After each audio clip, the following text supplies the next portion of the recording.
You're watching 48 Fastcast. All right, y'all, 7:01. Happy Thursday, Friday Eve here. The sky just kind of glowing there behind us. A nice start to the day. Yeah, it's been a sensational week weather-wise, and so definitely happy to experience that again today and potentially tomorrow too. Beautiful stretch of days. If you are driving eastbound, that sun could be blinding, though. We get that really bad sun angle this time of year as the sun's now just peeking over the horizon.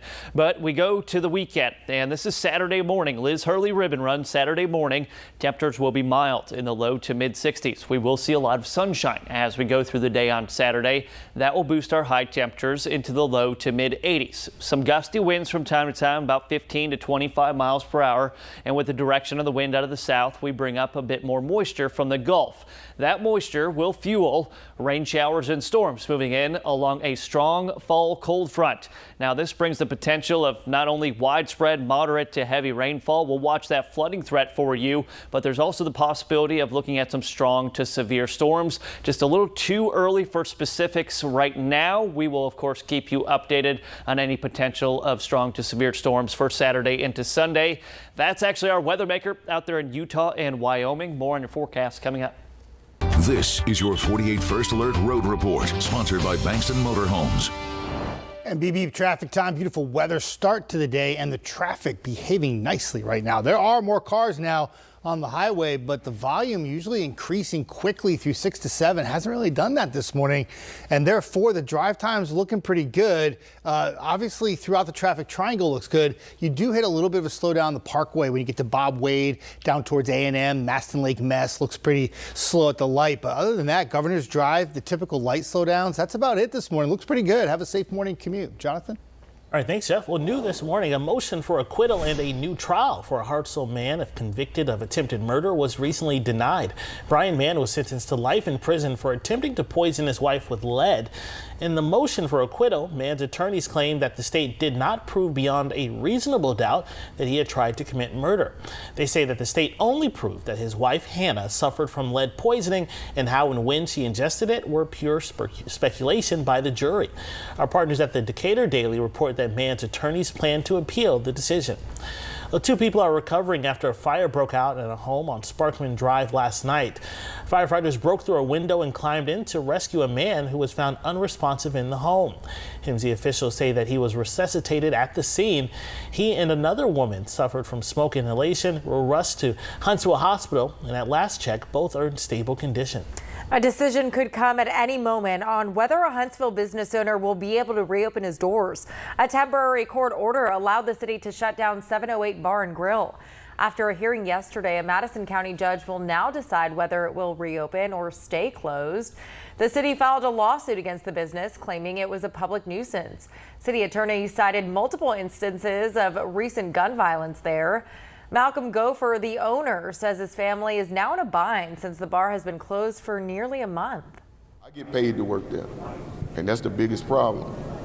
You know, I can't keep a business going if we can't go in. The judge told both sides she wants a hearing for that civil suit to be scheduled as soon as possible to get the business owner out of limbo. Well, the Morgan County Sheriff's Office has caught a man wanted for multiple felony warrants after he allegedly ran from police during a traffic stop.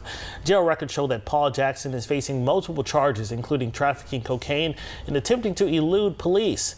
According to an affidavit, a Priceville police officer pulled Jackson over in August for reckless driving. It says Jackson handed the officer a fake license and then sped off in his car.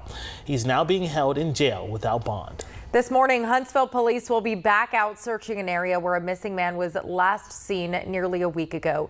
Xavier Chambers was last spotted on October 10th near Madison Boulevard.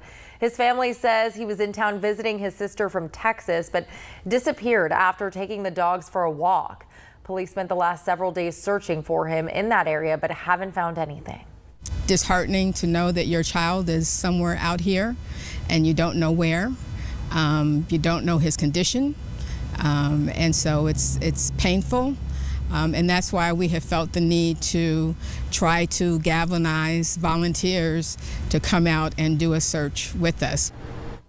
The family says Chambers may have been going through a mental health crisis when he disappeared. Well, coming up, it's that time of year when farmers begin harvesting their cotton. Why local farmers say they've been struggling to do so. Up next.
Welcome back. Well, farmers across the Tennessee Valley say they're hurting because demand for U.S. cotton has gone down over the years. Yeah, but they say while the demand has decreased, the cost of production has gone up. Grayson Lauderdale owns a huge cotton farm in Alkmont that has been in his family for 4 generations.